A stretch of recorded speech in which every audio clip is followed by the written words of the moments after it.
Hello guys, in this video I am going to show you how to create a new board on the Collect by WeTransfer application.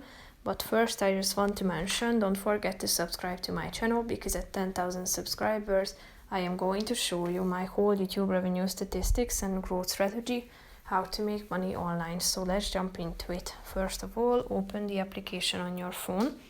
Tap on the All Items button down below and then click on the plus icon at the bottom of the screen. Tap on Create a New Board indicated with the plus icon at the bottom. Then type in the name of this board, add the description below, and click on the Create button in the upper right corner of the screen. If you want to, you can add the items to it by clicking on the plus icon. You can add photos, videos from your gallery, take a picture, add notes, scan a document, or import files. So that's pretty much it for this video, guys. See you in the next one. Bye bye.